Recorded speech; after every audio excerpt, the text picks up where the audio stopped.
Sarah. Tu, tengok.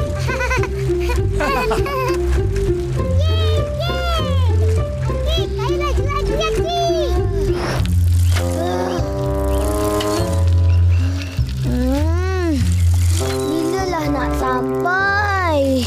Aris! Laju sikit kayu tu.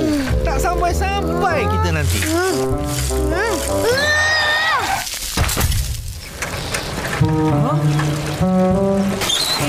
Abang, cepatlah. Nanti lambat.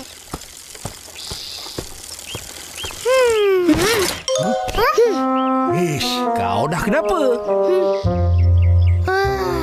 Penat. Apalah abang ni? Tak kuat. Liara, cakap je pandai. Cuba arah kayu basikal jauh-jauh macam ni. Mesti penat.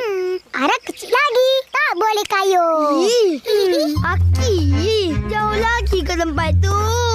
Dah nak tercabut kaki Aris mengayuh. Tak sampai. Letih lah macam ni. Habis tu, kau nak buat apa? Nak baliklah. Merajuk macam budak kecil. Baiklah. Jom. Aki. Tunggu apa lagi? Alah, Arah nak pergi tempat tu. Aris benar. Alah, Aki. Tadi kata nak balik.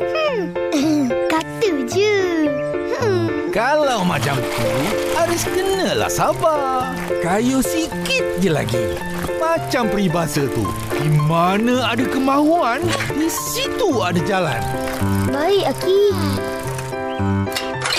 Abang tahu peribahasa tu? Tahu? Maksudnya, kita kena usaha. Jangan putus asa. Betul ke, Aki? Betul. Wah, pandai abang. Mestilah. Dan Aki ada ceritanya. Yeay! Ceritalah, Aki. Ceritalah. Yelah.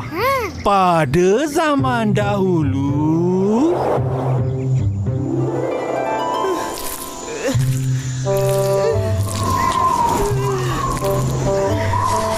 panasnya.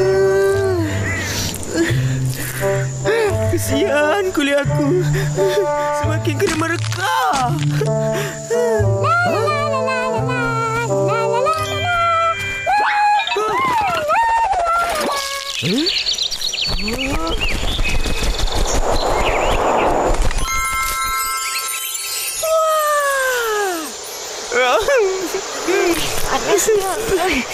Siput, dari mana nak ke mana dalam panas terik ni? Tidak ke mana-mana. Dah tu, baliklah ke rumah kau. Aku kan hidup berpindah randa. Mana ada rumah? Oh, ya tak ya. Tapi, baik kau cari tempat berteduh cepat. Musim panas dah tiba ni. Tahu. Aku memang tengah cari. Tapi tak jumpa-jumpa yang sesuai untuk aku. Teruskan usaha kau, Siput. Jangan putus asa ya. Nanti jumpalah tu. Ya. Terima kasih, Kancil.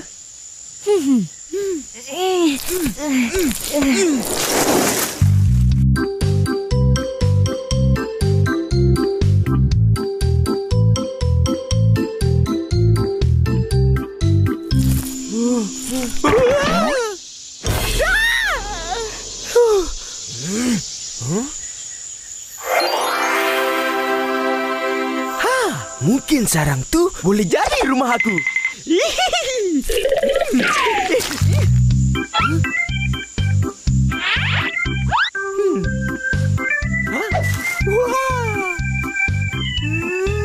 Selesa.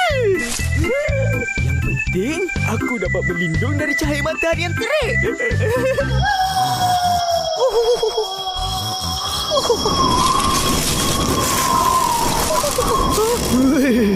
Kuatnya angin. Sejuk pula tu.